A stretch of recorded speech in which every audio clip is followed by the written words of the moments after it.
Chère lectrice, bonjour. Aujourd'hui, ce sera une vidéo un peu plus particulière parce qu'il s'agit d'une lecture commune. Donc, avec Alexandra, nous avons lu toutes les deux Paradis perdu, que je vais aller chercher parce que j'ai oublié de le prendre. Toujours utile d'utiliser la fonction pause parce qu'il était déjà rangé dans ma bibliothèque. Donc, Paradis perdu d'Éric Emmanuel Schmitt, de la grande saga La traversée des temps. Alors, Alex m'a dit qu'il y avait un certain nombre de tomes, mais je n'avais pas vérifié ça. Poum, poum, poum. Il va y en avoir 8 en tout. Et je pense qu'on a été tellement emballés qu'on va certainement lire les 8. Alors est-ce qu'on fera 8 retours ensemble? Je ne sais pas, l'avenir nous le dira. Mais en tout cas, on a pris beaucoup de plaisir à le lire, à échanger entre lectrices qui ont lu, donc qui savent, les lectrices qui sachent. Et on a pris beaucoup de plaisir à tourner cette vidéo de retour où là donc on a expliqué ce qui nous a plu sans dévoiler trop l'histoire pour vous donner envie de le lire à votre tour. J'espère que vous aurez autant de plaisir à écouter notre retour que nous l'avons eu à le tourner. Je vous souhaite une bonne écoute et je vous dis à tout à l'heure, à tout de suite plutôt, pour l'écoute. Voilà. Donc bonsoir, nous allons parler ce soir de Paradis perdu. Comment tu arrives à gérer d'avoir le titre dans le bon sens et pas moi? Je sais pas, moi je le vois dans le bon sens, le tien aussi. Je vois les deux dans le bon sens. Moi je le vois à l'envers, donc je me dis, mais Non. comme quand je fais les photos, je me perturbe pour rien. C'est pas grave. Donc Paradis perdu de Éric Emmanuel Schmitt. Par quoi on va commencer? Peut-être par expliquer un petit peu le livre. Saga, le principe de la saga peut-être. Le principe de la saga, oui, qui est donc de raconter l'histoire de l'humanité sous forme d'un roman. Et donc, il va faire défiler les siècles, en embrasser les âges, en sentir les bouleversements, comme si Yuval Noah Harari avait croisé Alexandre Dumas. Et donc, ce projet titanesque occupe Éric Emmanuel Schmitt depuis plus de 30 ans. Et il a accumulé les connaissances scientifiques, médicales, religieuses, philosophiques, en créant des personnages forts, touchants, vivants. Et voilà. Et c'est vrai que je trouve qu'en effet, pour cette partie-là, le pari est vraiment réussi. Et sinon, donc, je vais quand même lire un peu le résumé. Donc, Paradis perdu lance cette aventure unique. Noam en est le héros. Né il y a 8000 ans, dans un village lacustre, au cœur d'une nature paradisiaque, il a affronté les drames de son clan le jour où il a rencontré Noura, une femme imprévisible et fascinante qui le révèle à lui-même. Il s'est mesuré à une calamité célèbre, le déluge. Non seulement le déluge fit entrer Noam Noé dans l'histoire, mais il détermina son destin. Serait-il le seul à parcourir les époques? C'est la première fois que je lis le résumé en plus. Moi, Ça explique des choses maintenant qu'on a fini le livre. Hein. C'est pas mal de le lire. Moi, je lis toujours aussi à la fin, c'est pareil. Hein. Je ne lis jamais au début. Donc, Moi, j'ai lu Éric Emmanuel Schmitt, Paradis perdu, et puis on Saga. s'est lancé. Voilà, ça me suffisait.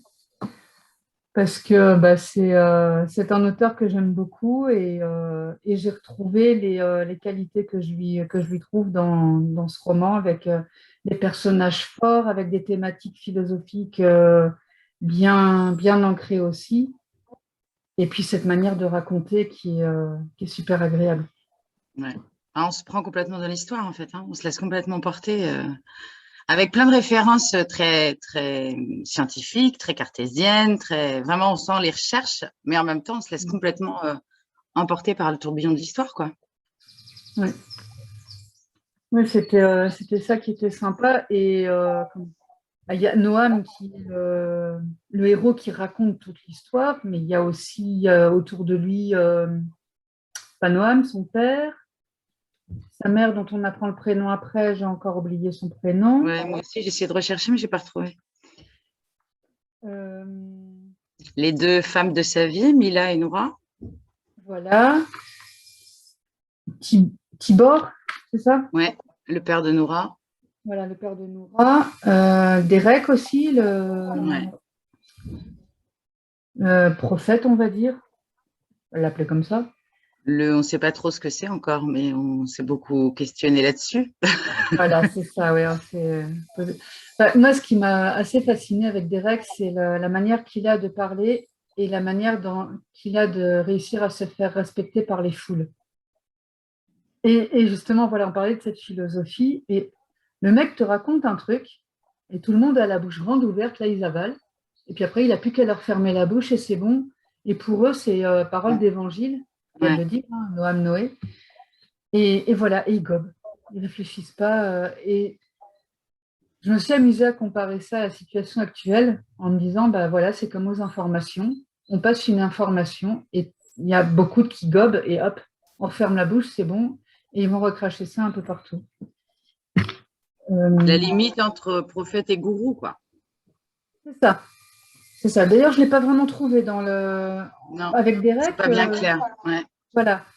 Je me suis demandé par la suite ce qu'on allait apprendre encore sur Derek parce on va le retrouver certainement dans le deuxième tome, ça c'est sûr. Et bon, j'arrête de chercher le prénom de la maman de Noam. Il y a Barak aussi, personnage assez fort. Très important, ouais. Et alors, je me suis amusée à aller chercher le prénom qui signifie, je ne dis pas de bêtises, éclair. Donc, je me suis dit, tiens, je pense que la signification des prénoms aussi est super Ouais. importante. Et j'étais en train de chercher Derek, mais je viens juste d'y penser, hein, donc je n'ai pas creusé plus que ça pour l'instant. Tiens, Derek veut dire gouverneur du peuple. Ah bah. Voilà, parce Donc, je que, pense que chaque prénom de chaque personnage doit avoir sa petite importance. ouais, C'est un livre qui est hyper riche, en fait, parce que on l'a lu, on en a parlé, on y a pensé, et on arrive encore à se questionner dessus, en fait. c'est ça qui est assez fascinant. Ouais. Attends, je vais juste aller chercher Noura. Noura Nour est inspiré du verbe arabe nawara qui signifie illuminer. Bah oui. Bah oui. Ouais, oui, il a creusé Mm. plein de sujets. Et d'ailleurs, quand on démarre le bouquin, il est dans une caverne. Et j'ai repensé, mais c'est pareil. Alors, moi, je suis la spécialiste pour prendre des notes. Et puis après, me dire, ah oui, il faudrait que je regarde ça. Puis après, j'oublie. Le mythe de la caverne de Platon. De là où tout démarre et tout. Et donc, voilà, c'était ça que je devais aller chercher parce que j'ai appris ça dans mes jeunes années. Mais j'en ai oublié beaucoup, surtout en philosophie. Et donc, je me disais, bah oui, on repart de ça parce que Noam, c'est quand même aux origines avec les lacustres. C'est un des premiers peuples qui s'est sédentarisé. Et dans le mythe de la caverne, Platon parle des origines de l'homme et de plein d'autres choses que j'ai complètement oubliées. Et je me suis dit, tiens, c'est super intéressant aussi qu'il démarre par une caverne. Ouais, bah, c'est même l'accouchement de la Terre, hein. Voilà, Et c'est ça. puis l'humain qu'en sort, quoi. Voilà. Donc, ouais, ouais. Non, mais c'est super, c'est vraiment, c'est rondement mené, comme on dit chez moi, Oui, cette petite histoire. oui, Non, non, c'est bien, tout est important, en fait, et je trouve qu'il y a il y a la première lecture qui est celle vraiment du roman, en fait, où les personnages t'emmènent, et après, il y a tout ce qui se greffe, en fait, par-dessus. Ça mériterait presque une deuxième lecture, mais bon, il y a quand même 600 pages, il va y avoir 8 tomes. Si on veut avoir le temps de lire autre chose, ça va être compliqué. Mais ouais, c'est extrêmement intéressant. oui. C'est très, très bien creusé. Puis oui, il y a plein de choses. On voit vraiment que, comment, moi j'ai ressenti très fort le côté philosophie parce que bah, tu as le rapport de l'homme avec la nature. Euh, il en parle très bien bah, notamment avec Barak, quand il dit, voilà, tu as tué l'animal, il a donné sa vie pour toi, donc tu t'en nourris, donc tu le respectes, tu le tues proprement, etc.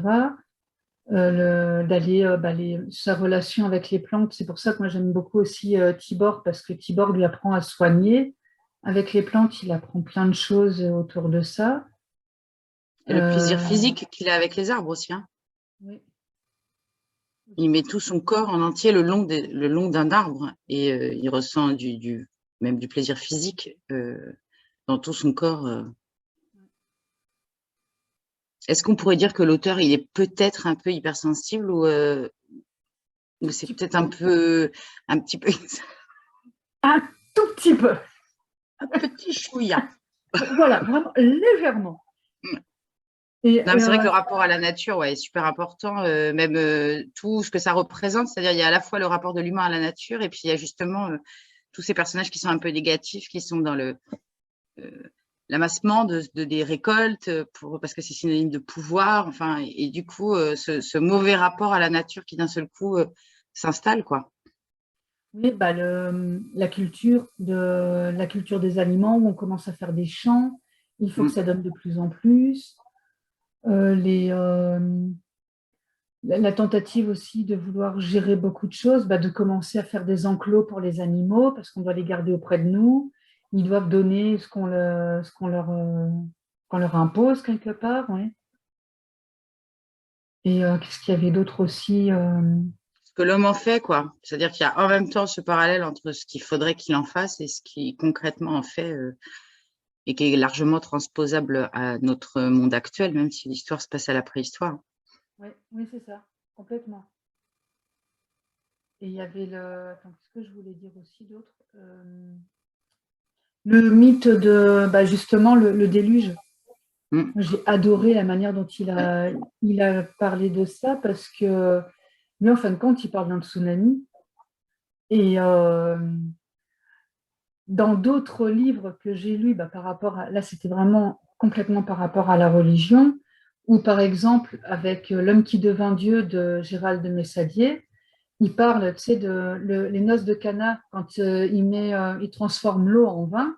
Lui, il Ouais. explique que les tonneaux, ils contenaient encore beaucoup de résidus de raisins et compagnie. Donc, quand tu remettais de l'eau dedans, ben oui, ça refaisait du vin. Et puis, c'était pas du vin aussi costaud que ce qu'on boit maintenant. C'est quelque chose qui avait complètement un goût différent. Donc, c'est pour ça que après, comme ça a été vachement transformé par le biais des récits et tout ça, c'est devenu Jésus a transformé l'eau en vin. Ouais. Et là, avec notre ami Derek, c'est pareil, quoi. On a connu le cataclysme sur toute la Terre et tout. Alors, c'était un tsunami qui a emporté un village. Et puis, ils ont dérivé pendant quand même pas mal de temps sur, euh, sur un autre endroit. Et c'est devenu Noé qui a Mm, mm. sauvé les animaux. Et voilà. Cette Alors vision-là, que ouais, c'était une catastrophe naturelle comme il y en a toujours eu et comme il y en aura encore, quoi. voilà, c'est ça, complètement. Oui, Mais ce qui, c'est ça aussi. Là. Il y a toute cette réflexion à travers différents événements de qu'est-ce que l'homme fait de ce qu'il vit, de ce qu'il. En général comment il l'interprète? aussi. Ouais, voilà. Et quand ils ont un mec qui parle bien, ils écoutent. Mm. Ils écoutent comme ça, parce que en plus, le mec leur raconte des trucs qui leur paraissent complètement plausibles. Donc, c'est bon. On ne réfléchit pas, on ne va pas creuser, on ne va pas vérifier ce qu'il raconte. Non, on prend. En fait, il y en a un qui détient la croyance, puis après, il y a les autres qui écoutent, quoi. Et celui qui détient la croyance, on le remet pas en question. Mais comme, en fait, on se rend compte de la difficulté aussi de remettre le chef en question. Quand on parle du père de Noam, en fait, où c'est l'autorité, c'est lui le chef. Et en fait, Oui, c'est compliqué, quoi. Les gens ont peur de lui, en fait, parce que c'est lui qui tient tout le monde, avec finalement sa croyance de chef, quoi. Et de c'est ça. l'autre côté, il y a ce Derek qui a l'espèce de croyance spirituelle, philosophique sur le monde qui les entoure et qui les tient un peu de la même manière, quoi. Oui, ouais, ouais. D'ailleurs, c'est assez fascinant de voir que non, le Panoam, il est chef parce que son père était chef. Donc il y a quand même une espèce de transmission. Mais oui, on ne voit pas quelqu'un qui va remettre ça en cause en disant bah non, tu n'es pas un bon chef, donc moi je vais prendre ta place parce que je gère mieux. Non, son père était chef, donc lui devient chef, c'est normal. Et puis, comme il subvient aux besoins de tout le monde, et qu'il leur fait, il leur montre aussi que sans lui, ils vont être perdus. Du coup, Les voilà. gens suivent, quoi.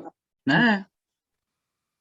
Et du coup, paradoxalement, son fils, qui est donc censé devenir chef, en fait, donc lignée toute tracée, destin tout tracé, en fait, sort de ça pour se faire sa propre expérience de vie et finalement revenir meilleur encore qu'avant, quoi. Mais il est sorti de la lignée. Il s'est extrait de ça, quoi. Oui. En même temps, j'ai trouvé que, après, c'est un avis complètement subjectif, hein, mais il avait besoin d'un autre initiateur parce qu'il trouve quelqu'un d'autre qui va lui apprendre encore plein de choses, etc. Mais bon, ça fait partie de la complexité du personnage, je trouve, parce qu'il a été sous la coupole de son père, qui lui a tout appris comme ça. Et puis, quand il est marié à 13 ans, voilà, on lui ramène une nana d'un autre clan en disant, tiens, ce sera ton épouse, tu es en âge de te marier, donc tu te maries, point barre, et puis tu fais ce qu'on te demande.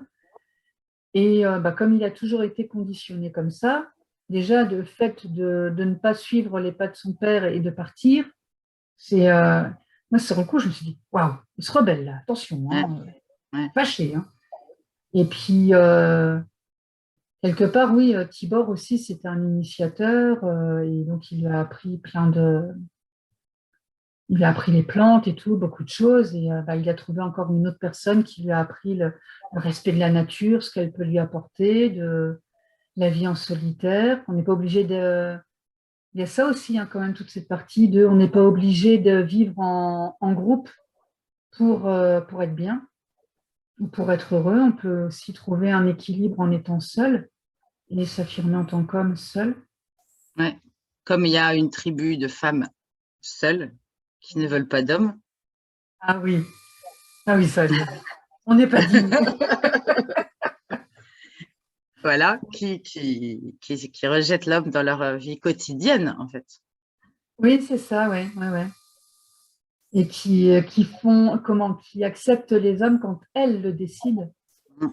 et elles mènent leur vie comme elles l'ont décidé et pas parce qu'on leur a dit que voilà, tu dois faire comme ça, même si elles ont quand même une chef apparemment.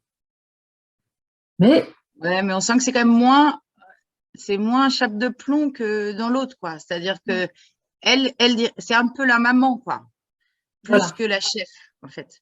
Ouais. C'est la plus ancienne. C'est voilà, elle est plutôt on sent qu'elle est plutôt de bons conseils. Et il faut bien qu'il y ait quelqu'un. De toute façon, dans n'importe quel groupe, c'est très compliqué quand même quand il n'y a pas quelqu'un qui mène un petit peu la danse, quoi. Ouais. Après, entre prendre tout le pouvoir et dicter tout et faire que le groupe s'organise bien, et elle a plutôt ce rôle-là, le fait que le groupe s'organise, quoi. Oui, elle apporte l'équilibre Mm. qui est nécessaire. Ouais. Mais d'un autre côté, je trouve qu'il n'y a pas de jugement. Il explique les choses et il te raconte ça tellement naturellement. Et regarde, comme on disait, on s'est amusé à transposer régulièrement avec ce qu'on vit actuellement. Et c'est une fiction, mais en même temps, c'est tellement réaliste que bon, là, ça se passe, enfin, ça démarre à l'époque des lacustres, mais c'est une explication complètement cohérente de la manière dont l'humanité a démarré quelque part à se sédentariser. Et enfin, même les gens qui sont plus négatifs ou néfastes, on leur trouve quand même des qualités, on leur trouve une richesse, etc. Et c'est des personnes qui sont aussi attachantes quelque part. Hein. Il n'y a pas il n'y a pas que des gentils très gentils et des méchants très Non, méchants. non, non. Oui, puis j'ai trouvé qu'il n'avait pas non plus édulcoré l'époque, c'est-à-dire qu'on voit que ces mères, elles accouchent d'enfants qui meurent à la naissance ou qui meurent dans leur première année. Voilà, c'est aussi comme ça que ça se passait. Les maladies, ils parlent de la maladie, ils parlent du fait de soigner, pas soigner, ce qui est possible, ce qui n'est pas possible. Et voilà, c'est pas non plus, c'est pas un roman à l'eau de rose non plus, quoi. Hein. C'est vraiment, Ah non, on n'est ça pas se dans met le mythe. vraiment. On n'est pas dans le mythe du gentil sauvage qui est Non. dans la nature, là, et tout est beau, tout est gentil. Hein. Et je ne sais pas si tu le sais aussi, mais il est spécialiste de Diderot. Il a fait une thèse sur Diderot. Et donc moi, je me suis intéressée beaucoup à l'auteur avec le cours de masterclass. Il en parle d'ailleurs. Et j'ai découvert le philosophe parce que pour moi, Diderot, c'est l'encyclopédie avec, comment il s'appelle l'autre, ils l'ont fait à deux. Oui. Voilà, c'est Diderot et, Tu es en train de chercher? oui, d'Alembert, c'est ça? D'Alembert, ouais. Voilà. Et Ouais. donc, il a fait un clin d'œil dans le bouquin à Diderot et à Rousseau. Et parce que Rousseau, c'est pareil, hein, c'est le mythe c'est l'humaniste de première, hein, avec le mythe de l'homme qui est bon, c'est la société qui le corrompt et tout. Enfin, moi, ça m'a fait beaucoup sourire ça, parce que quand on connaît un peu l'auteur et qu'on connaît, on sait qu'il a été prof de philo pendant 4 ans, qu'il a enseigné. Et tu vois que voilà, il s'est aussi amusé à faire des allusions aux grands philosophes. Ce ne sera pas l'unique, à mon avis. Il y en aura certainement d'autres dans la suite.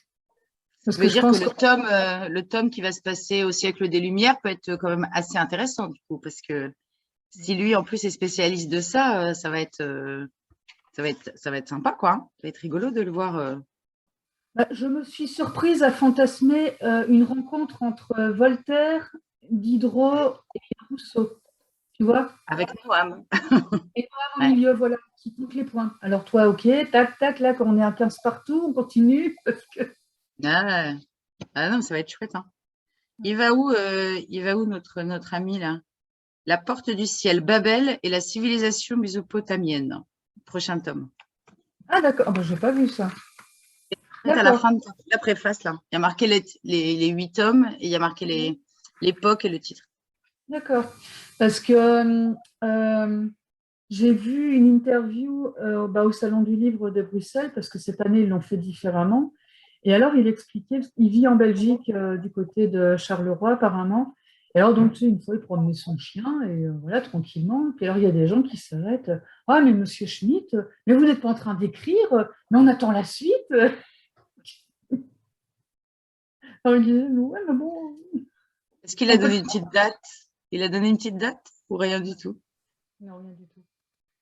Et voilà, moi, d'un côté, je me dis, j'aimerais vraiment avoir la suite très vite, Mm. parce que j'ai envie de connaître la suite.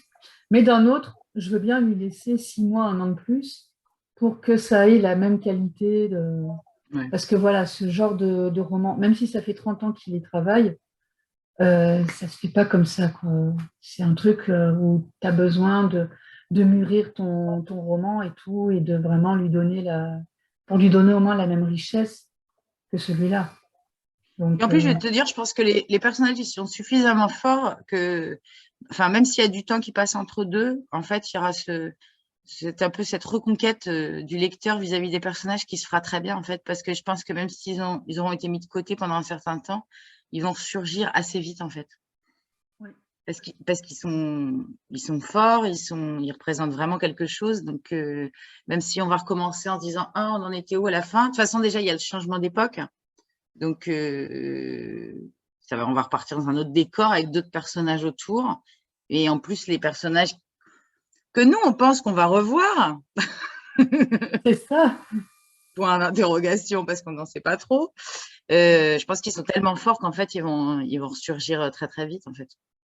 Oui, Je trouve certainement. pas très inquiétant, en fait, pour une saga comme celle-là. C'est moins embêtant que pour d'autres, en fait, où vraiment, tu t'es dans il y a une espèce de vraiment, presque le second, il commence au lendemain et voilà, le trou, il est dur. Alors que là, quand même, comme il y a ce saut dans le temps, de toute façon, c'est même justifié, en fait, ça sera pas dérangeant, en fait. Oui. C'est vrai que je dirais même que si un lecteur démarre par le tome 2, je pense que ça ira, quoi. Il va Ouais. plonger dedans directement. Puis s'il a envie de lire le tome 1 avant, voilà. Ou de se faire les deux d'affilée, pourquoi pas. Mais oui. Et parlons des personnages, justement. Lequel as-tu préféré? C'est difficile, hein. C'est difficile parce qu'en fait, ils ont tous une importance hyper grande dans l'histoire, en fait. Ils n'existent pas les uns sans les autres. Euh, Noam, il est ce qu'il est aussi par rapport aux gens qu'il rencontre. C'est compliqué, hein. C'est Ouais. compliqué parce qu'il n'y a pas, il y a pas forcément, on est peut-être un peu moins admiratif d'un Noam qui est un chef un peu difficile parfois que d'un Noam où on sent qu'il a ce rapport à la nature et qu'il est plus animé de belles choses. Mais en même temps, il est ce qu'il est par le père qu'il a. Donc, mettre un niveau d'importance entre, je trouve c'est difficile.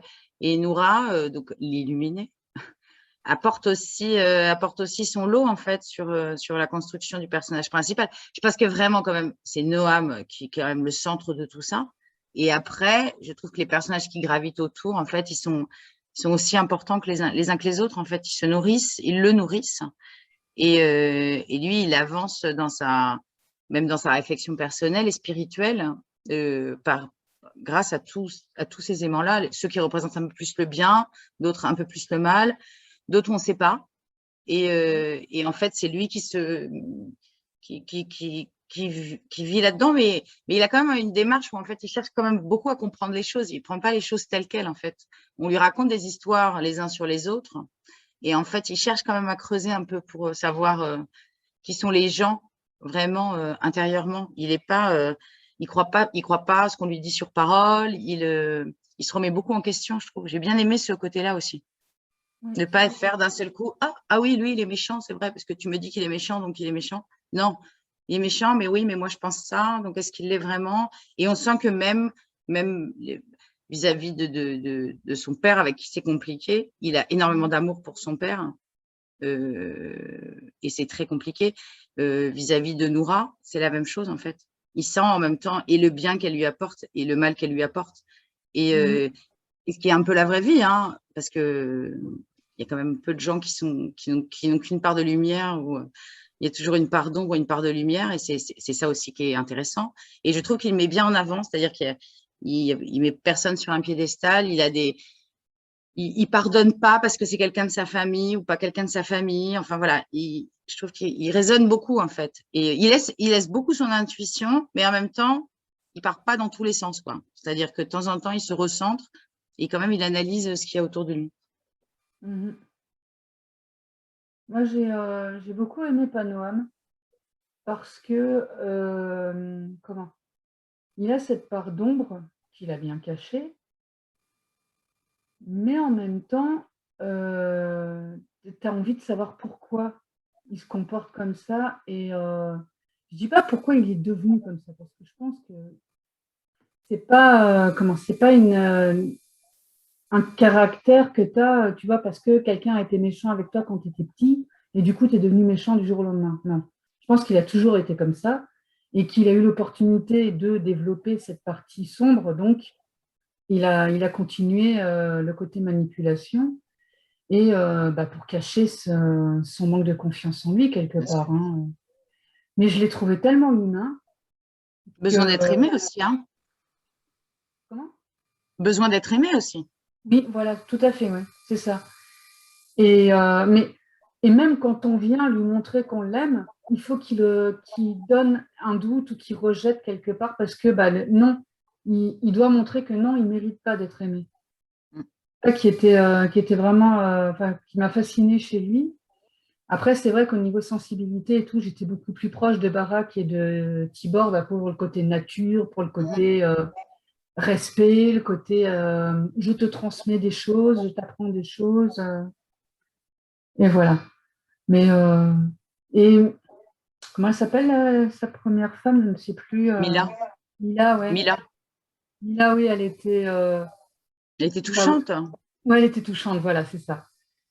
Je ne veux pas dire que c'est une victime parce que elle n'est pas décrite comme une victime, mais Non.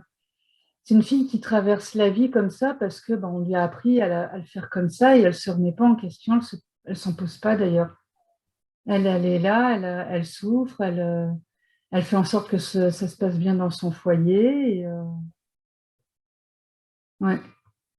Très focalisée sur sa souffrance de mère et de femme, en fait, parce qu'en fait, on lui a promis quand même quelque chose et elle s'attendait avec son jeune âge à vivre ça. Et puis, c'est pas elle déchante quand même. Et en même temps, elle est toujours pleine d'espoir. Elle a toujours un côté où elle se dit que ça va aller, en fait, et que Voilà, finalement, c'est ça.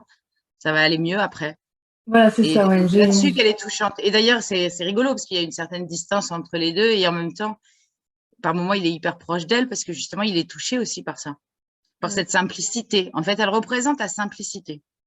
oui. Et l'espoir. Ouais, la Elle en simplicité et prend, l'espoir. ouais, c'est ça. Elle en prend, mais elle espère toujours que ça va aller mieux. Ouais. C'est ça qui était fascinant. Parce que Noura, oui, moi, elle m'intrigue. Noura, c'est le feu, hein, C'est ça. Noura en plus. Et oui, le feu brûle, tu sais pas exactement quel effet il a. Ouais. Je sais pas trop pourquoi non plus. Non. Non, c'est ça, parce que enfin, je réfléchis à des trucs, mais bon, après, on ne peut pas tout raconter non plus. Donc Non. voilà, c'est compliqué Hum, d'étayer ce qu'on raconte sans trop en dire, mais c'est vrai qu'il y a des attitudes par moment que j'ai eues. D'un côté, je me les suis expliquées, oui, et d'un autre, je me suis dit, mais pourquoi? Pourquoi elle fait ça comme ça? ouais. Mais c'était intéressant, hein, mais c'est vrai que. Et c'était ça qui était bien d'ailleurs, parce que je ne comprenais pas pourquoi elle faisait ça, parce qu'elle souffle du chaud, elle souffle du froid, et donc du coup, bah, toi-même en tant que lectrice, tu ne sais pas trop te positionner. Elle est excessive en fait, c'est-à-dire que autant Mila, c'est la simplicité, autant elle, c'est l'excès en fait. Oui, Et c'est vrai que lui, finalement, c'est compliqué entre les deux parce que l'excès, ça représente aussi un peu l'intensité. Et puis de temps en temps, il a besoin de ce calme, hein. Le voilà. calme de la simplicité, en fait, qui est lié à son goût pour la nature, notamment. Où Oui, il a ce côté-là où il aime ça, puis en même temps, ça l'attire quand même, ce qui sort de ce petit cocon. Il y va, et puis en même temps, ça lui fait un peu peur, on le sent. Et il a quand même, il oscille un petit peu entre ça, quoi. La passion, oui. parce que c'est ça, c'est le feu, c'est la passion, quoi. Mais c'est vrai qu'on pourrait se demander si elle n'a pas un côté hypersensible aussi, quand même, Noura, parce qu'elle est toujours en recherche d'absolu, Mm, toujours dans les extrêmes. mm, mm. Et oui, quand elle fait un truc, il lui faut de l'intensité, il lui faut vraiment le truc à fond. Et Actions sont extrêmes. Dès qu'elle apprend quelque chose, tout est extrême, en fait. Elle monte très, très vite. Elle, pour le coup, elle est vraiment, elle est gouvernée par ses émotions, quoi, qu'elle laisse sortir. C'est un volcan, hein. oui, c'est ça, complètement, oui. Et alors, attends, parce que j'ai repris mes questions, hein, t'as vu, j'ai fait ça assez Ben, c'est bien. rapidement et tout. Bravo. Je te suis. J'ai la pression, hein, on est deux, il faut que je fasse ça bien.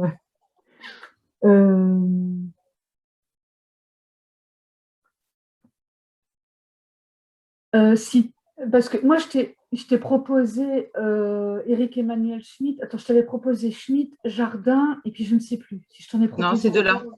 Ces deux-là. Ok. Et enfin, après, t'as pris celui-là parce que tu l'as trouvé tout de suite ou parce que il t'intéressait plus? En fait, j'ai Le Petit Sauvage, je l'ai lu il y a très longtemps. Et j'en avais gardé un bon souvenir. Et du coup, je me suis dit, tiens, ça pourrait être sympa de le relire. Et puis, en fait, je fais comme d'habitude, je suis arrivée à la librairie et puis j'ai pris le premier sur lequel je suis tombée. Donc, j'ai pris Paradis perdu. C'est le premier que je vois, donc c'est le premier que je prends. Et puis, du coup, je suis partie sur celui-là. Et puis, C'est je mets bien le titre, la couverture est jolie. Et puis après, je me suis dit, ben voilà, c'était la nouveauté par rapport à une relecture, en fait. Parce que j'aime beaucoup, en fait, les livres que j'ai bien aimés. J'aime bien les relire parce que je trouve qu'on n'a pas du tout le même regard quand on a 20 ans, 30 ans ou 40 ans sur une lecture qu'on a pu faire. Et j'aime bien quand il y a des livres que j'ai bien aimés, les relire 10, 20 ans après et d'avoir l'œil neuf, en fait, dessus. Et puis là, je me suis dit, bah, tiens, c'est la nouveauté qui me tend les bras, donc j'y vais. Puis, j'ai pas été déçue, c'était bien. ouais, ça c'est cool. Ouais. Ouais, ouais. Le Petit Sauvage aussi, moi je l'ai lu il y a pas mal d'années maintenant et je l'ai Mm. retrouvé chez un bouquiniste il n'y a pas très longtemps, enfin il y a 2 ans maintenant. Et j'étais toute folle parce que j'ai retrouvé l'édition France Loisirs. Donc celle avec les pages vraiment thématiques et tout. Donc du coup, j'étais ravie. Et Jardin, c'est un de mes auteurs préférés. Bah, pareil, il y a une hypersensible aussi, notamment. Enfin, ça, je l'ai appris bien après.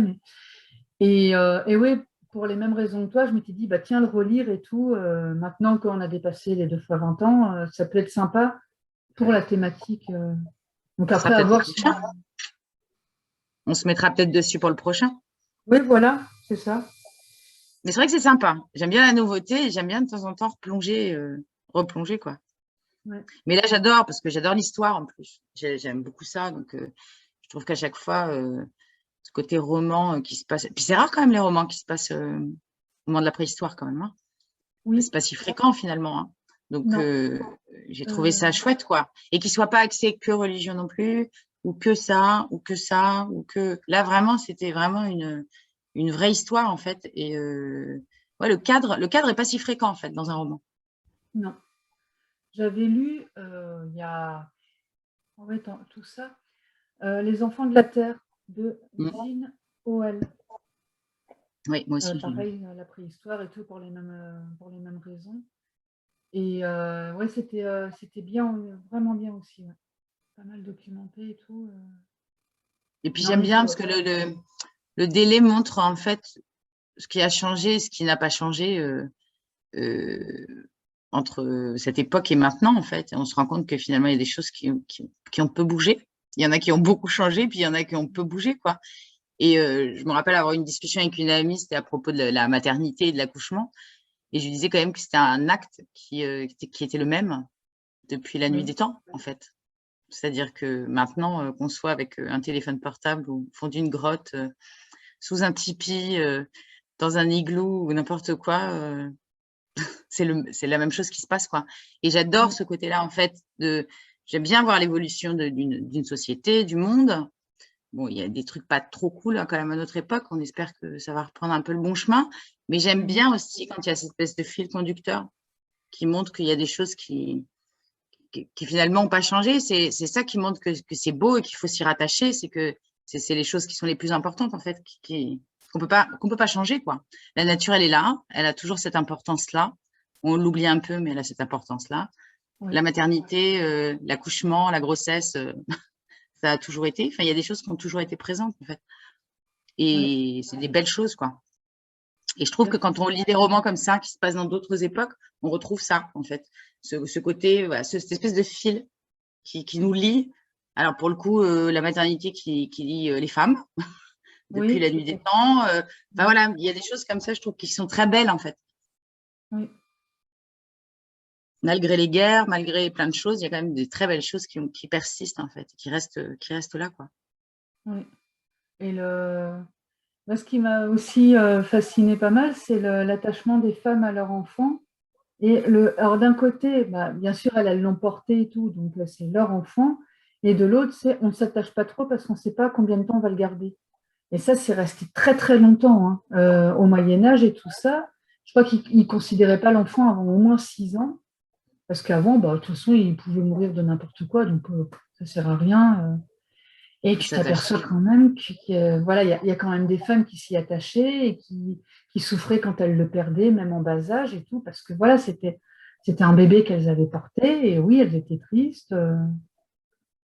Ouais, Enfin, ces lois qui devaient dire de ne pas s'attacher à l'enfant avant 6 ans, c'était des lois qui devaient être écrites par des hommes. Donc, de toute façon, c'est ça. Et puis toi, tu es là moi, juste pour le gamin ouais. et c'est tout, quoi. Disons qu'il y avait une certaine normalité. Donc, je pense que c'était ça la différence avec maintenant. C'est-à-dire que maintenant, c'est tellement plus rare que je pense que la détresse et la tristesse, elle est plus grande. Mais en même temps, je pense qu'elles étaient toutes attachées à leur enfant, en fait. Ouais. Sauf qu'elles savaient qu'il y avait un risque de. Voilà, c'est ça. Le truc, c'est ça. Et puis comme enfin, c'était pas du tout le même, tu savais pas au bout, comment dire ça? Est-ce qu'elle savait vraiment que la grossesse durait 9 mois? Est-ce elle connaissait le cycle réel?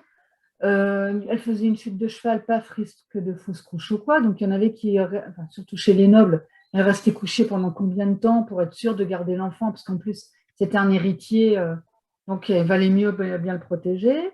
L'autre qui était dans les champs, là, bah, elle a couché, bah, tiens, allez hop, on pose le gamin dans un coin, puis on va continuer à faire les moissons, parce que tu comprends, il faut quand même faire des provisions pour l'hiver. Ouais, Oui, c'est. avec une espèce de sélection naturelle, hein. C'est-à-dire que les enfants qui survivaient, c'était ceux qui étaient forts, costauds, et puis ben, les autres, c'est qu'ils étaient trop fragiles, en fait. Voilà, c'est ça, ouais. Alors que Maintenant, la sélection naturelle n'existe plus vraiment parce qu'il y a tellement de moyens médicaux qui font que on essaie de sauver malgré tout. Et on choisit, surtout. Et on On choisit. choisit quand est-ce qu'on a envie de faire un enfant, si on a envie d'en faire un, et Oui, quand est-ce qu'on a envie d'en faire un. Donc, oui, c'est aussi, et c'est pour ça que je pense qu'il y a un attachement qui est très important, parce que on va pour les gens, il y en a peu parmi nous qui sont partis pour en pondre 15 en fait dans leur vie. oui. Tu choisis ton moment et tu choisis ça que, enfin voilà, ça a beaucoup plus d'importance que quand ils arrivaient. Parce qu'il y a quand même des sacrées lignées hein, dans l'histoire de France, hein, des femmes qui en ont eu 15, 16, passe ta vie quoi, parce qu'elles mouraient jeunes quand même. Oui, bah, C'était quand même. il y avait des femmes, à peine elles avaient accouché, paf, le mois suivant, ça y était, elles étaient encore enceintes et on était reparti pour un tour, hein. Ouais. Et sous l'Égypte ancienne, ils avaient, enfin, ça a démarré à ma connaissance, hein, parce que peut-être que c'était encore avant, mais ils avaient des moyens de contraception, ils prenaient des trucs pour essayer de ne pas en avoir de trop, mais bon, là, ça marchait comme ça marchait. Et je crois même qu'ils avaient trouvé des espèces de préservatifs déjà à l'époque Ouais. pour Je empêcher connais, ouais, ouais. la natalité. Et sinon, les femmes, pour en rester sur le sujet, il y en avait beaucoup qui décidaient de devenir nonnes. C'était pas forcément par religion, c'était aussi pour être tranquille, hein. Mm. Parce que comme ça, bah voilà, je ne risque pas de mourir en couche. Ouais. C'est vrai. Oui, même de mourir en couche, de voir mourir des enfants, de tout ça, quoi, de prendre carrément un autre choix de vie, quoi. Ouais, voilà, ouais. Mais ça, justement, je trouve que même ce rapport à la maternité dans le livre, il est bien montré, en fait, à tout point de vue, aussi bien à l'intérieur du village que dans cette tribu de femmes indépendantes. Enfin, Mhm. vraiment, voilà, c'est porté aussi, quoi. C'est pour ça que c'est de bon augure pour la suite, parce qu'en fait, juste à travers le premier, en fait, il a traité un peu des sujets les plus importants qui, Oui, qui, qui sont dans la société, que ce soit la spiritualité, les croyances, la nature, le, le, la maternité, le rôle du pouvoir, de le tout ça. couple. Et on sait que ça va être présent tout le long parce que finalement, le Panoam, quand il agit en pouvoir absolu, il agit comme certains rois qu'on a pu avoir pendant les temps modernes. Donc, avec des gens Complètement. qui lui obéissent. Enfin voilà, et je pense que ça se retrouve Ah ouais. à chaque époque en fait. Et du coup, c'est vachement intéressant de voir comment chaque thématique en fait va évoluer à travers le temps. Et je pense qu'il y a des choses où on va se rendre compte que finalement, ça n'a pas tant bougé que ça en fait. Non, c'est ce que je me suis dit à propos d'autres bouquins historiques que j'ai lus, en comparant avec l'époque moderne et en me disant, bah, finalement, il n'y a pas grand-chose qui a changé, hein. J'avais lu, c'était Maurice Druon, je pense. Fortune de France. Non, Robert Merle, pardon. Fortune Mm. de France. Ou pareil, il prend un mec qui devient protestant et puis bah, il démarre avec le début du protestantisme et puis il le fait évoluer quand même pendant pas mal de temps. Et c'était là que, bah, en plus, j'avais 20 ans de moins, donc j'étais là, révolution, en disant, ouais, mais regarde, à cette époque-là, ça s'est passé comme ça et rien n'a changé finalement et tout. Machin. Et oui, quand tu compares plein de choses, tu t'aperçois que on a la modernité d'un côté, mais d'un autre, on est toujours les mêmes avec les meneurs, les menés, les gens qui se plaignent mais qui font rien, etc., etc. Ceux qui veulent essayer de changer le monde avec leurs petits moyens, les prophètes, ceux qui pensent avoir la bonne parole, ceux qui ont besoin de quelqu'un comme ça, ouais, c'est pareil, hein.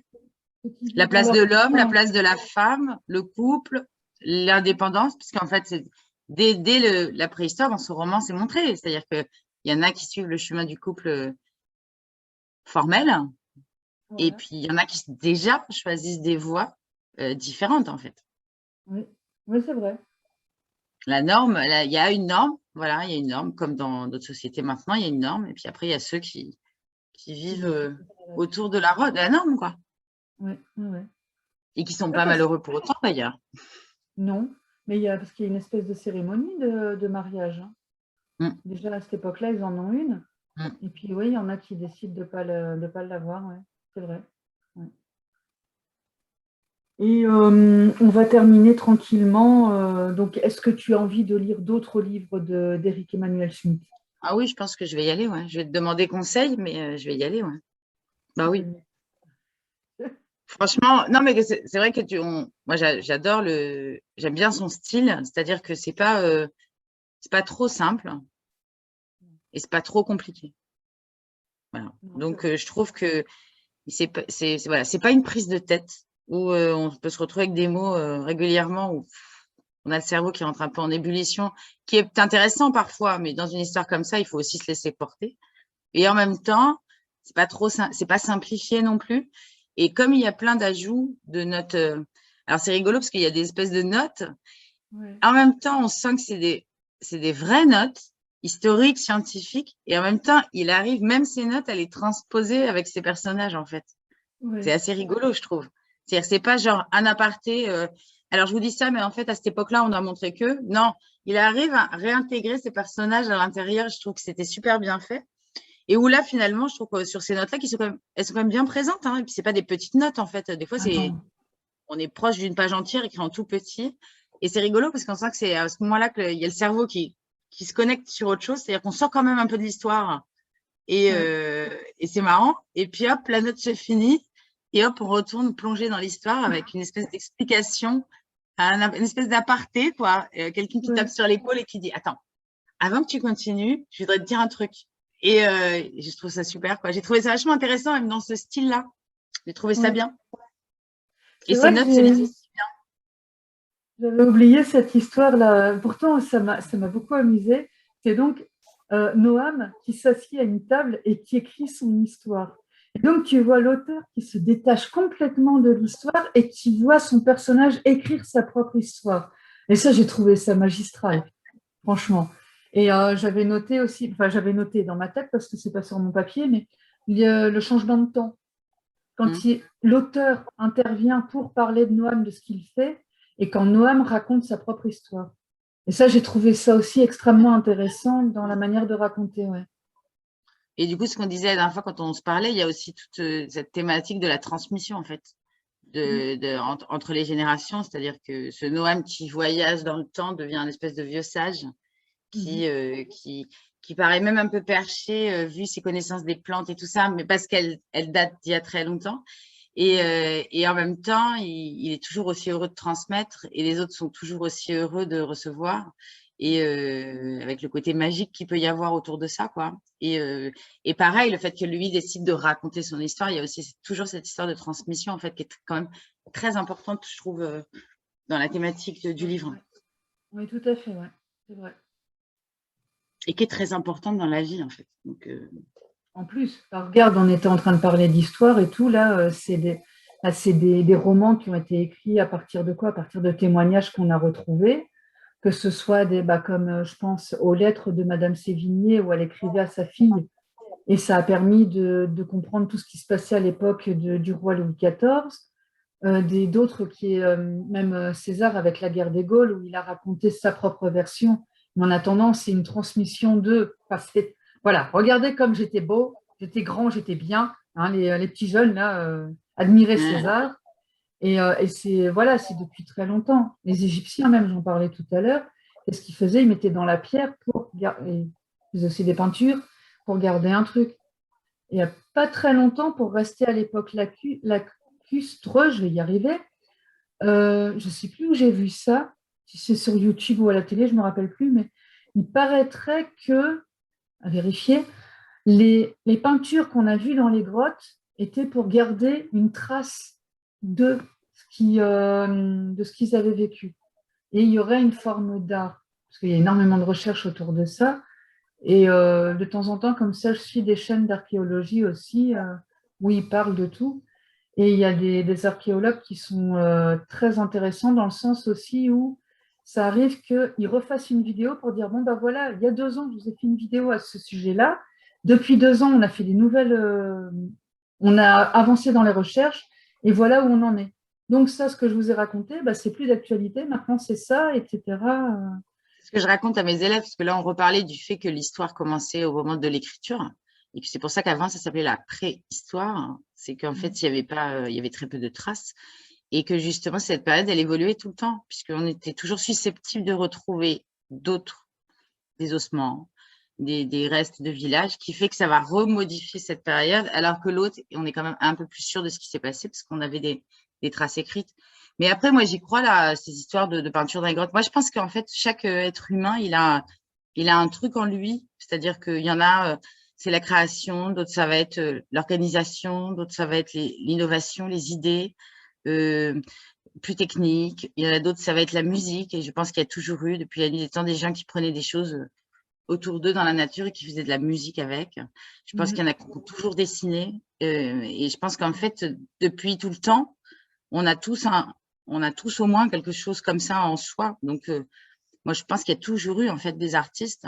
Et effectivement, les peintures rupestres, c'est tellement vieux que on n'en a pas beaucoup de traces. Et puis, il y a eu plein de grottes qui ont disparu. Puis, on n'est pas à l'abri d'en retrouver d'autres encore, hein, de toute façon. Oui, Mais après, je pense que il y a toujours eu, en fait. Et puis, il y a toujours eu des gens qui ont fait de la musique. Et il y a toujours eu. Après, ce qui a évolué, c'est la technique, les voilà. instruments, les outils, toutes ces choses-là. Mais regarde, très vite, en fait, la couleur, elle est arrivée Oui, dans l'art, en fait, avec les plantes, avec tout ça. Et on en revient toujours au même. C'est-à-dire que tout, au départ, part de la nature au service de la création, puisque oui, les pinceaux se faisaient avec les poils d'animaux, les couleurs se faisaient avec les insectes qu'on écrasait ou des choses de la nature. Il y a toujours ouais, ça, quoi. Et il y ouais. a toujours eu des gens qui, en voyant 3 bâtons et 2 feuilles autour d'eux, ils t'inventaient une machine pour faire je sais pas quoi, que d'autres sont Oui, incapables de faire, en fait. Et oui. qu'en fait, il faut pas, et je pense que c'est ce qui montre aussi, c'est que je pense qu'il montre que chacun, et en fait, il a une nature au fond de lui et qu'il faut aussi essayer d'aller là, quoi. Et pas, voilà, si t'es pas fait pour être chef, t'es peut-être pas chef. Si t'es pas fait, voilà, faut essayer de s'écouter suffisamment pour aller vers sa voie, en fait, Voilà, vers c'est ce qui nous ça. correspond le mieux. Ouais. Et puis trouver aussi développer le talent qu'on a si on a envie de le développer. Ouais.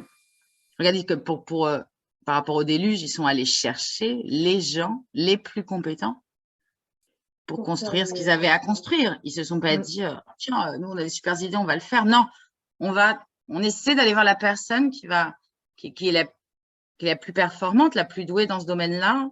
Elle nous rend ce service en échange. Nous, on est doués pour autre chose. Donc, on échange contre ça. Et finalement, tout le monde arrive à bien s'entendre parce qu'on a utilisé, en fait, le potentiel de chacun au Mhm. service de tout le monde, quoi. Voilà, c'est ça. Ouais. Et c'est il nous montre là les fondements de la société. Et c'est vrai que j'ai trouvé ça extrêmement réaliste. Ouais. Après, bon, j'ai pas été creuser énormément les fondements de la civilisation, comment les civilisations se sont construites.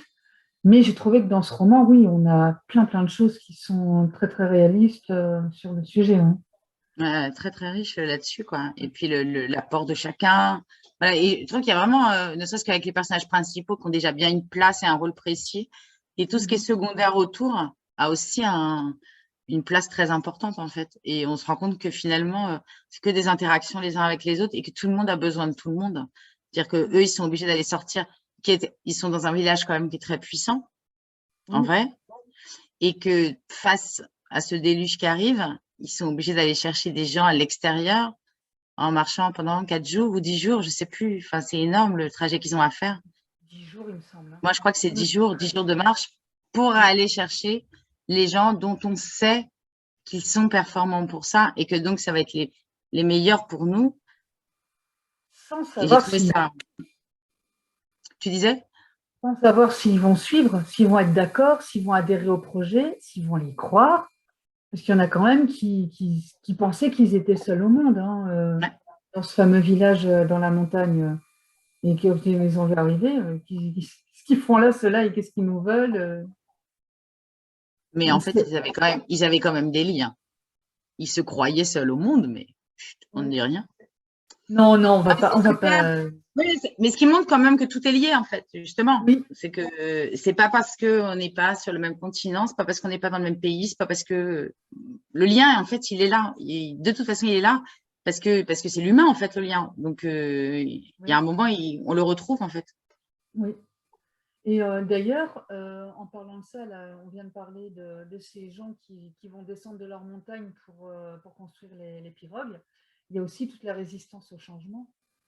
Pourtant, j'en parle assez régulièrement, mais et donc ces gens-là qui disent ah non non, on est là, on ne bouge pas, ah non non. Et alors, quand il leur arrive le tsunami sur le coin de la tronche, et il y en a, ils sont un peu. Bah, je crois même que. Je me demande s'il n'y a pas une. Il n'explique pas un peu une scène comme ça où ils sont là, c'est tu sais, les mains sur la tête, ah là là, à ne même pas bouger, à subir complètement la chose. Ouais, Bon, après, je pense pas qu'ils savaient nager, mais s'ils sont à côté d'un lac, ouais. donc ils n'ont même pas le réflexe. Bon, ils sont entraînés par une vague aussi, mais il y en a qui n'ont même pas le réflexe d'essayer de nager ou quoi. Non, ils subissent. Ils prennent la vague et puis c'est tout, paf, et ils sont noyés. Et il y en a d'autres bah, voilà, qui ont construit les pirogues, qui essaient de monter dedans et tout, qui anticipent les choses. Et il y en a d'autres qui n'ont rien vu venir. Il y en a qui se posent des questions. Enfin, il y a toute cette partie-là aussi ouais, par rapport au changement qui est super intéressante. Ouais. Qu'est-ce qu'on en fait, où on va, quelles décisions on prend, qu'est-ce qu'on fait de notre vie, est-ce qu'on la prend comme une fatalité finalement et Voilà. on subit ce qui se passe, ou est-ce que finalement on se dit bah non, j'ai pas envie de subir, donc allez, je me retrousse les manches, j'y vais et puis on verra, on ne sait pas, mais au moins on aura essayé quoi. Parce Voilà, qu'en c'est fait c'est ça. ça, hein, et à un moment cette situation c'est ça, c'est-à-dire on ne sait pas clairement, ils partent pas du tout victorieux en fait dans cette histoire, Ah non, mais ils y vont. ils y En se vont, disant que de toute voilà. façon, ils veulent pas faire partie du groupe qui ne fait rien. Donc, ils y vont et en espérant que ça se passe bien. Et puis, on se rend bien compte que dans cette avancée, il y a des pertes aussi, parce que c'est pas simple. Oui, Et voilà. Donc, mais bon, c'est ce que l'on disait, hein, c'est un peu l'histoire de la vie et de la société. Donc, oui, on retrouve toujours un peu la même chose, hein. Et oui. heureusement qu'il y a ces gens-là aussi qui sont là pour tirer les autres et pour avoir les idées, pour entraîner, pour dire on ne sait pas, j'ai envie d'essayer ça, je ne sais pas ce que ça va donner, Oui, mais mais on mon est. intuition me dit que c'est peut-être une bonne idée. Et Mhm. alors c'est vrai que voilà, ils se fient à une espèce d'intuition en fait, hein, c'est pas non plus ils suivent, c'est toujours un peu dans la croyance, hein. Mais voilà, il y a ceux qui osent et puis il y a ceux qui restent un peu dans la réserve et puis finalement, bah, on se rend compte que c'est quand même souvent mieux d'oser quelque chose plutôt que de rien faire, hein. De Oui, se lancer, comme tout nouveau projet, comme tous ces trucs-là, hein. En fait, il y a soit tu restes un petit peu dans ton petit confort, mais au final, s'il y a une grosse vague qui passe, le petit confort, il n'est pas suffisant. Soit on dépasse un peu ça et puis finalement, tu prends confiance en toi et puis tu peux te lancer dans d'autres choses après, quoi. oui. Et je trouve qu'il y a tout ça derrière. Enfin, en fait, on pourrait en parler pendant des heures parce que on en a déjà parlé. Et en fait, à chaque fois, on Oui. retrouve des choses. Et on n'a même pas parlé ce soir de choses dont on avait parlé la dernière fois quand on s'est appelé. Non, non, non, non, La parce part de que lumière, la part d'ombre, les machins, enfin, c'est riche, c'est hyper riche, quoi. ouais, mais quand on avait parlé que toutes les deux, étant donné qu'on avait lu toutes les On deux, avait les tenants et les aboutissants. voilà. Donc Non, mais on est encore. pour dire aux gens que c'est quand même extrêmement riche. C'est-à-dire que là, il y a quand même Regarde. enfin, plein de choses qu'on ne raconte pas et Ouais. qui augmentent en fait la richesse de ce roman, quoi. Oui, parce qu'on apprend encore plein d'autres choses à côté qu'on n'a pas racontées pour pas priver du plaisir de découvrir le roman. Oui, il y a encore plein, plein d'autres choses derrière des liens entre les gens, des aventures qui se passent entre les gens. Et oui, Et puis la c'est, suite qui fait qu'il nous laisse avec plein d'interrogations quand même. Ce ouais, qui bah permet au cerveau un petit peu moulineur de mouliner à gogo, quoi, hein, voilà, c'est en ça. attendant, avec plaisir évidemment, en attendant le prochain. Mais je pense qu'il y a moyen de s'occuper, même s'il faut qu'on l'attende un an, je pense qu'il y a moyen de s'occuper assez longtemps avec toute cette histoire. Et en plus, je trouve que c'est un truc tellement large qu'effectivement, je suis assez d'accord avec toi quand tu parlais de d'autres lectures, c'est que je suis sûre que dans les lectures à venir, en fait, il va y avoir plein de liens, pas forcément de cet auteur-là, mais plein de liens avec cette histoire-là qu'on a lue, en fait. Parce qu'il y a un côté tellement universel dans ce roman Oui, que je pense qu'à mon avis, il y a beaucoup de choses qui vont se rattacher. oui, certainement. Oui, oui, oui. Donc voilà. Donc oui, tu vas lire d'autres romans de Ouais, Eric j'attends ta Olivera, liste. Paradis perdu. T'attends ma liste? J'attends ta liste. Ah mais il y a un truc qui n'est pas tombé dans l'oreille d'une sourde, c'est que tu es intéressé par les romans d'histoire, alors comme moi aussi. Ça Ah oui, tombe j'adore. bien. Et donc ouais, on va se trouver un petit truc en commun là. Après, on Ça va être verra à super. quelle époque on veut creuser. Mais ce sera l'objet d'une autre vidéo parce que ça fait 1 heure qu'on parle, donc Ouais, quand même. on va s'en Notre arrêter. lecture, notre vidéo. Voilà, c'est ça. Ah bah, Eh c'était bien, super.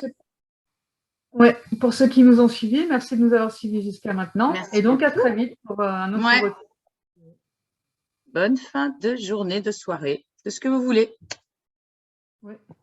Lecteur, lectrice, maintenant que tu as bien écouté la vidéo, je vais me présenter quand même, c'est toujours utile.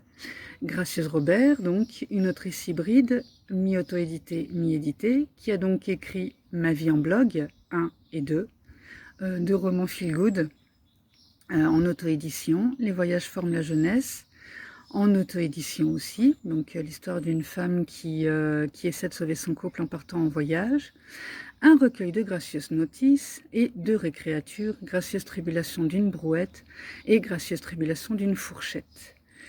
Je réalise aussi des interviews d'auteurs pour vous permettre de les découvrir sous un autre angle, des horoscopes, comme tu vois, des retours de lecture. Je suis disponible sur YouTube, Instagram et Facebook sur le même nom, Gracieuse Robert, et sur mon site lesgracieusetés.fun. Et aussi, de toute manière, il est accessible par le lien gracieusrobert.com. Donc, si tu as aimé la vidéo, tu peux tu peux mettre un petit pouce bleu, la partager. Elle est aussi accessible aux personnes non-voyantes parce que de toute manière, on peut tout écouter. Activer la cloche pour suivre mes activités en mettant avec la petite fonction Instagram. Avec la petite fonction pour les suivre en priorité. Et me soutenir sur Tipeee ou Utip, les liens étant en description, parce que le reste de tout ça ne nourrit pas son autrice ni son assistant. Merci de ton écoute et je te dis à très vite sur un des réseaux sociaux.